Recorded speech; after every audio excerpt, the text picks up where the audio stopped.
Today is Friday, June 1st, 2018, and this is Generally Trivial.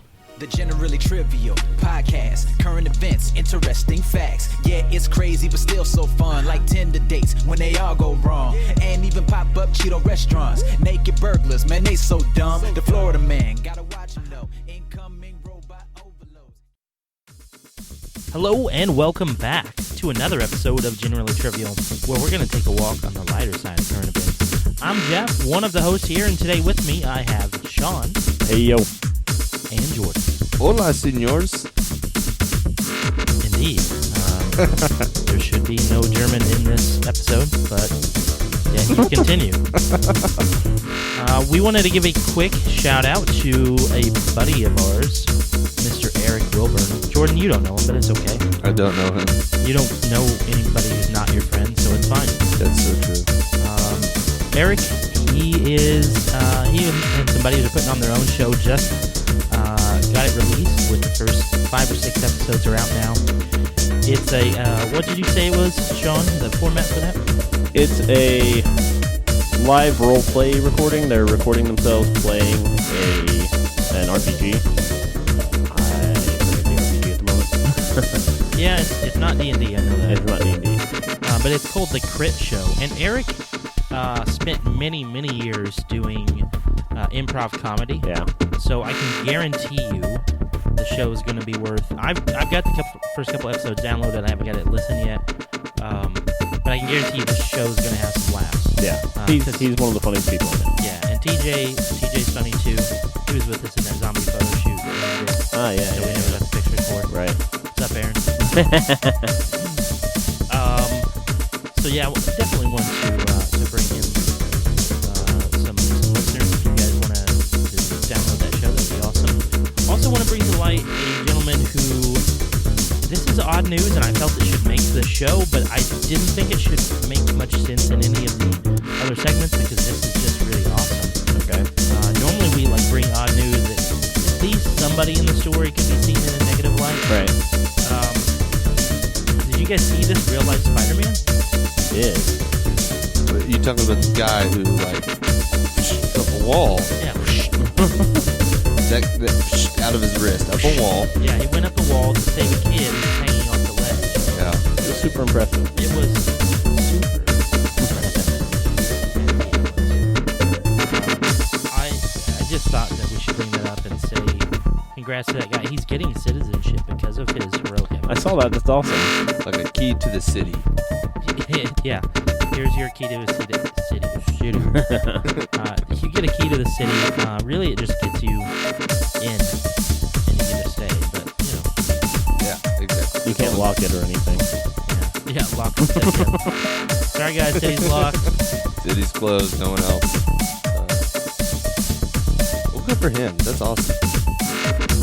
Yeah, and also, good for the kid. The kid didn't die. True. Yeah. First of all, why was the kid out there, just playing on the ledge and almost fell? Just lucky. Sometimes people will impersonate superheroes, and it ends up just with hilarity as opposed to awesomeness with life things. True. But there's a kid that was tasked, along with his classmates, to write a paper in the perspective of a Marvel yes. superhero. I saw this. So he chose Groot. I am Groot. I am Groot. Literally, probably the best choice he could have ever picked. It's brilliant. Instead of having to write a paper from the perspective of, say, Superman, and maybe the way he thinks, the way he acts, Yeah. you only have 3 Boring. words to use. You're boring. You only have 3 words. And if you just copy that and paste it, add a couple punctuations in there maybe, you're good to go. And just have a outline of a backstory. So when the teacher's like, okay, what does this say then? You're like, well, it's about this guy. Yeah. I saw the paper and the professor was so impressed. The teachers would write a little note at the end. A+, great job.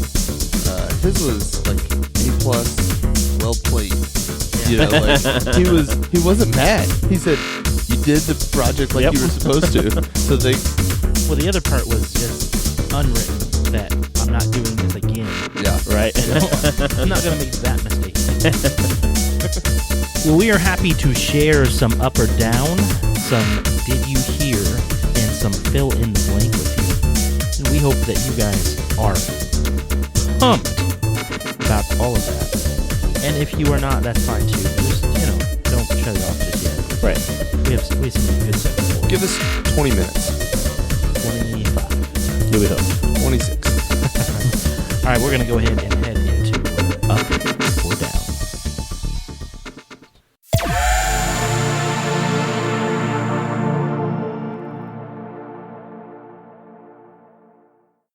All right, guys, our first story in Up or Down is about a snake catcher in the Philippines. He has been dubbed Venom Man, which kind of a lame name, really. Yeah. But He gave him. He made that own nickname. I'm assuming there's probably some translation bias here. Maybe it sounds way cooler. Yeah, that's possible. Because Venom Man's kind of weak. But he's been letting cobras bite him weekly in order to build up an immunity. Oh, no. So are you guys up or down on this level of commitment to the job? I think his nickname should be Cobra Commander, first of all. I should have had it. Are you up or down on the name? Look, he should actually own his own karate studio as well. Call it Cobra Kai, obviously. No. Okay, so I'm totally down on snakes because I hate them. However, I am up on his commitment to the job. Taking the necessary precautions by injecting yourself with the venom, therefore producing some sort of resistance, exactly, to maybe getting bit by a stronger, more potent venom from a different king cobra. So, anyways, I'm up on his persistence. I'm up as well. I think it's awesome. I think it's really, it's ballsy. I'm down because show off. Good night. Yeah, I can see that too. What are you trying to do to the rest of us? He's like, watch this. I'm gonna play my little clarinet pipe thingy, and then I'm gonna let it bite me. Randy Savage got bit by a snake in a wrestling match once. Jake the Snake Roberts had the snake. The United States Postal Service is set to release its first ever set of scratch and sniff postage stamps. Are you up or down on sniffing your mail? I like the idea, and I think it would be fantastic to get mail that smells good. So I'm up on it. I would love to smell pieces of paper for days, knowing that it's, mine. I'm up. I like it. I am down with a possibility of up. It depends on who's doing the mailing. If whoever's mailing this fits the tone of the letter, along with the tone and scent of the postage, then I'm up. If they don't match this properly, then I'm down. What do you mean by that? Like, you're gonna send an old timey love letter to someone, then you need to have your postage smell like love. I get what you're saying. Maybe like a bed of flowers or some sort of floral scent. No. Yeah. Love. Okay, so like if you really dislike someone and they should smell like hate. Sure. No, I'm somewhere along the same lines as you are. I'm down on it. Partially because I think it could be easily manipulated. Like, people could start sending out like poop-scented stamps to people they don't like. That would be awesome. I don't know if it is. Like, what if it triggers an effect in someone? What if you send a postage stamp to somebody who's allergic to whatever causes scratch and sniff stickers? I don't know a to single to person allergic to poop. I said whatever scratch and sniff stickers used to work. I have a better question, though. Jordan, it sounded like you didn't know what love smells like. I don't. Christy, I'm so sorry.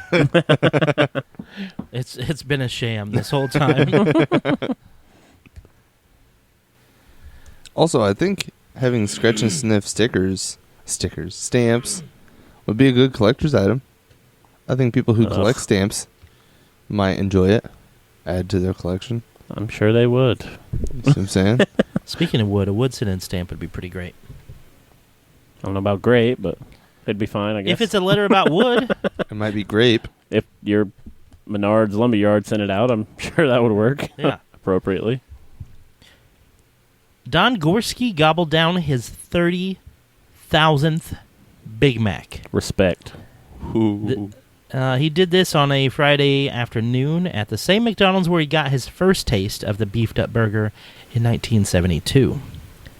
Yes, 30,000. Are you up or down on this milestone? Up. Super up. This Up. guy's awesome. Oh, yeah.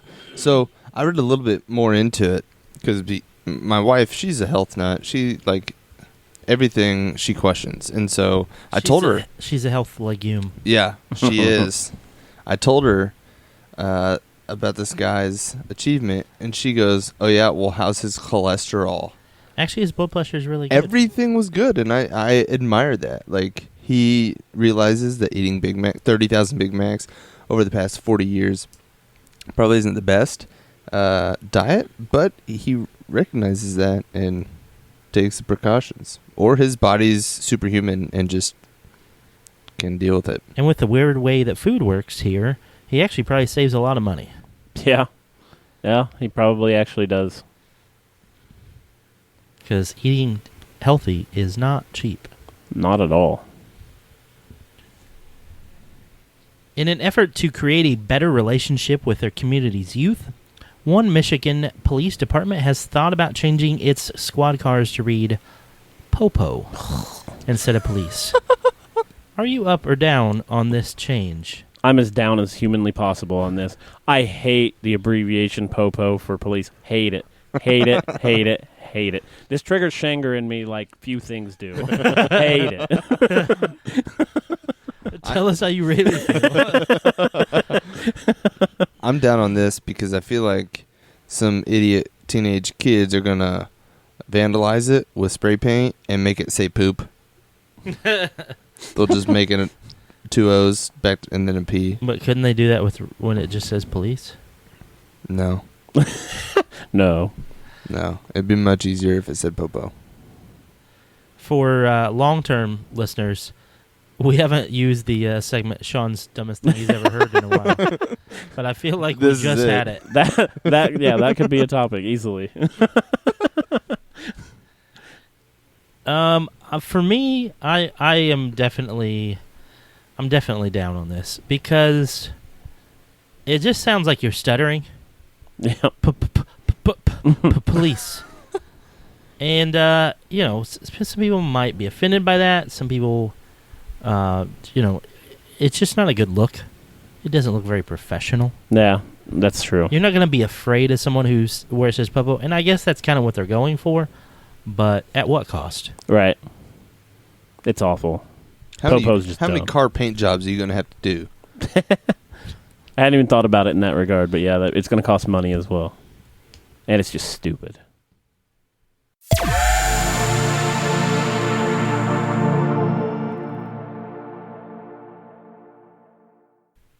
This episode brought to you by National Donut Day. Have one.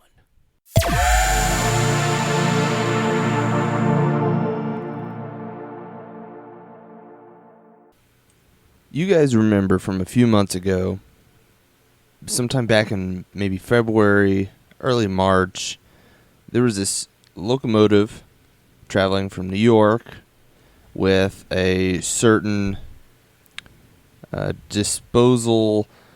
Yeah, we talked about it on Thing. the show. We The know that as train. exactly. We know it as the poop train. Well, I'm here to tell you that poop train has been taken care of. It's been flushed. Not quite exactly, but the mayor has gotten the train to move. They've taken the train and they've dumped everything out of it 20 miles away into a landfill, which is a positive. There's a video on the article that I just read that had probably a 3-minute video of all the citizens of the city what was the city? Parrish, which reminds me of Jumanji for whatever reason. But Alan Parrish, yeah. that's right. So the town of Parrish, all 900 and so people, were just like being interviewed and that they hated it. One of them said it smelled like dead bodies. But here's the good news, the better news. So it did get moved, but on top of that, Febreze stepped up and gave everyone free samples of their odor-eliminating fragrances to get rid of the poo smell. Nice. In the meantime. It's good advertising. So And you just fed into that beast. that's right.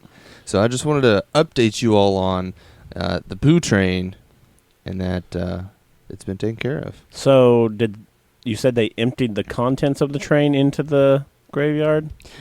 Yes, they didn't drive the train into the landfill. I'm curious as to what else they're going to use that train for, because I feel like at this point they should have just driven the train into the landfill. You're probably right. Like everything's going to smell like poop that comes in that train. Everything. Earthing. Or you could just make a Keanu Reeves movie about it. Speed. Poo. Would that be 3 or 4? It'd be 3. There were only 2. The second one was so bad they didn't bother with another one. Guys, I know that you, as well as I, are aware of politicians who don't quite meet expectations. Yep. They, on the campaign trail, they'll make promises. They will live up to a certain standard and don't meet that later on while they're in office. It's most politicians. Most of them, yeah. Some of them live up to a low standard and hold on to that. Right. But in Mexico, there is a mayor who has felt the wrath of his people of the city that he's in. The mayor of Chichiquila, probably not That pronounced sounds correctly. right. No, that sounds right. He had only 5 months left from his mandate to fulfill the promises he had made during his campaign. Okay. But locals decided they were done. So they weren't going to let him just end his term and not make anything happen. A large number of residents staged a massive protest in front of City Hall, demanding that he deliver all the things he promised. And somehow, somewhere in the middle of that, things escalated.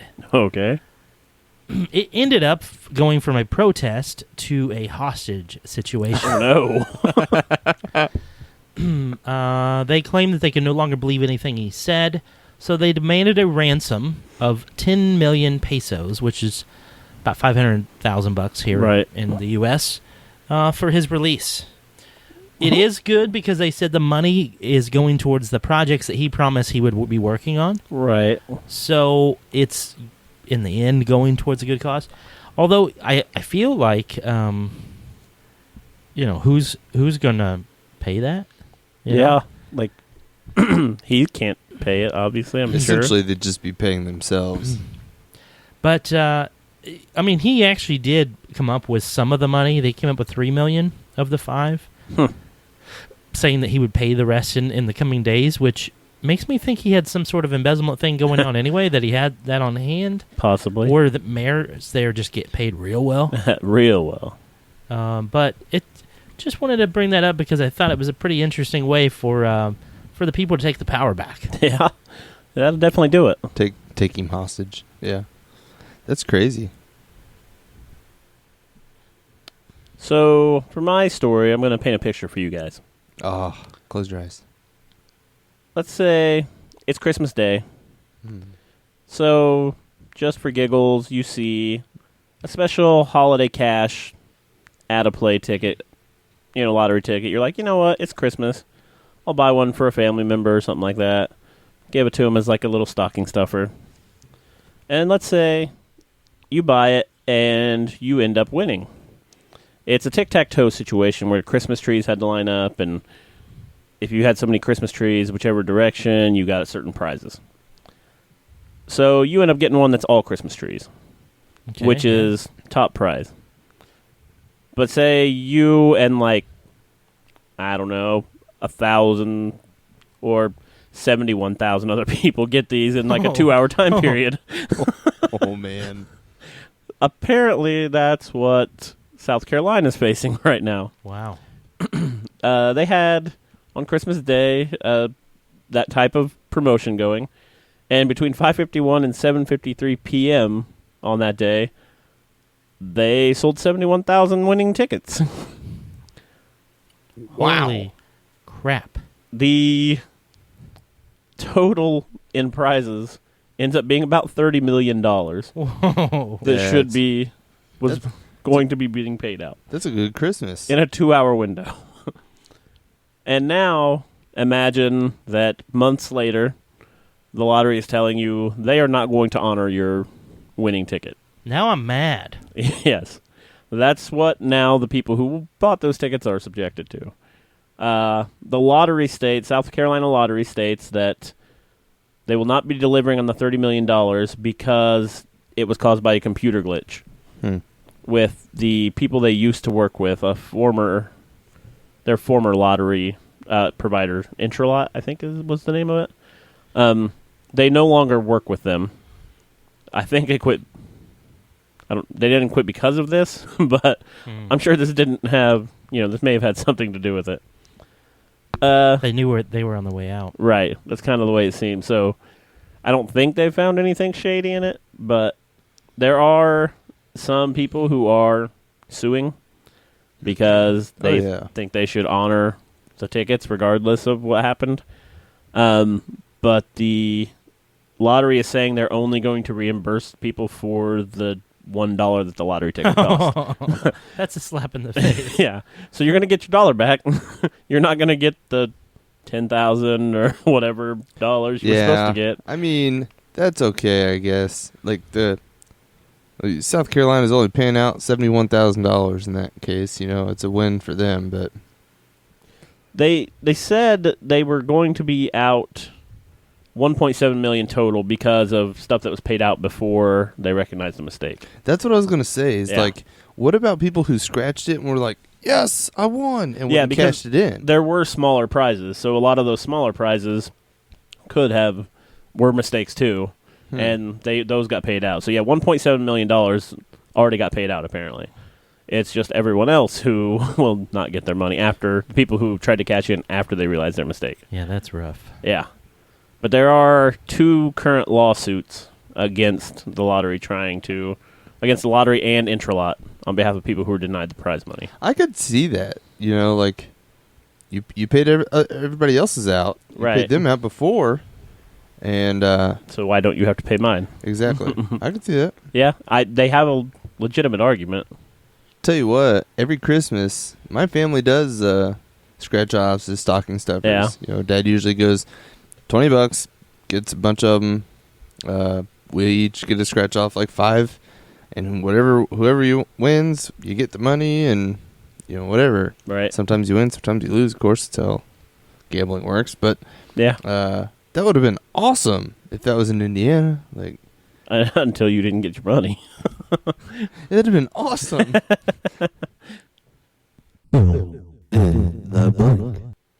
All right, now we're going to do a little bit of fill in the blank. 30-year-old Johanna Giselhall Sandstrom from Sweden wanted to show her devotion to her 2 children, Nova and Kevin.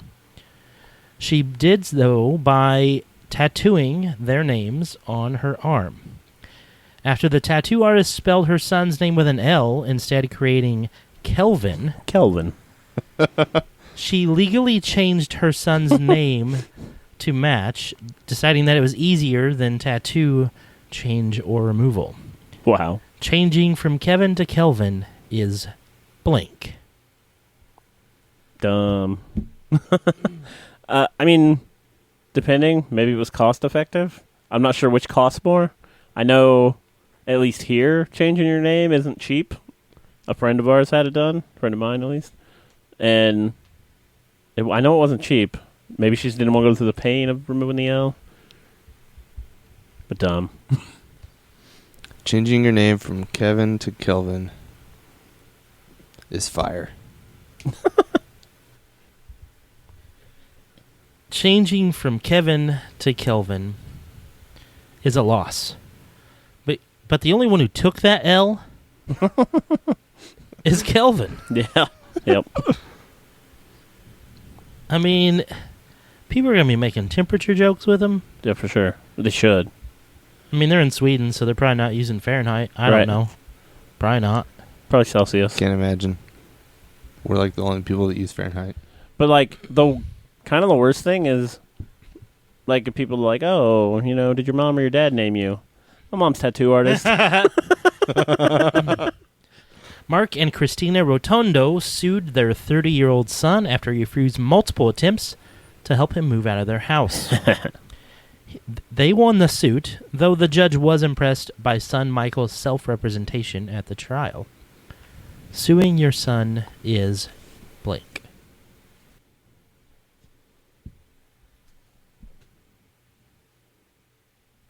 I'm gonna say well deserved. I don't know 100% of the details on the case, but obviously, if your parents are suing you, you probably did something wrong. Yeah. I'm going to say that suing your son is necessary when he eats all the Cheetos. Truth. Suing your son is the last resort, but definitely needed when it comes to that point. Right. For sure. Like 30 years is a long time. If we learned anything from Step Brothers is that Oh, jeez. too long staying at home is a bad thing. You lose your dinosaur. 54-year-old Brian Morris from the small town of Clarendon Hills, Illinois, won a $125 million lottery, and then shortly thereafter was arrested after paying to have over $200,000 worth of fertilizer dumped on his old boss's lawn. Dumping on your old boss's lawn is blank.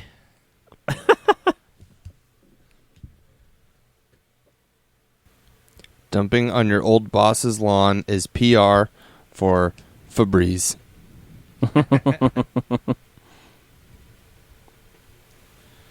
Dumping on your old boss's lawn shows the old number one that you think he's number two. I would say it's not worth it because he's going to jail.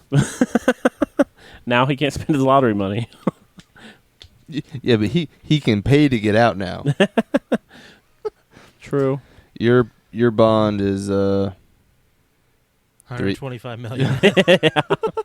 With no 10%. oh man, I spent $200,000 of that. Guess I'm stuck in jail. Finally, a viral video is showing a Kodiak bear eating ice cream at a Canadian drive-thru window.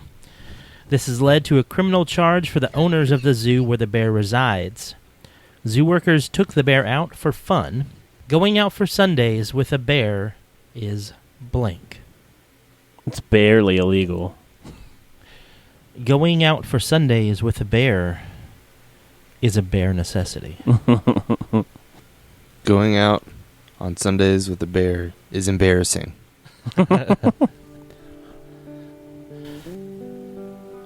All of you out there, we are really excited that you've downloaded this episode and that you stuck with us for the 20 to 25 minutes that we were hoping that you would. So thank you for listening. We hope you subscribe on iTunes or whatever podcast service that you are listening to us with. For any of you that came over from the episode of Triviality that I had the chance to be on, thank you. For those of you who did not hear us that way, go ahead and check out Triviality. I'm on the newest episode they have. I may or may not have won with the teammate I had there. So you're going to have to listen and find out. Again, also check out The Crit Show. Whether you're into RPGs or not, Eric is hilarious and probably should have his own TV show or radio show, but now he's got his own podcast. So today we were Sean. Do or do not. There is no try. Jordan. Adios. And I am Jeff, and we are out.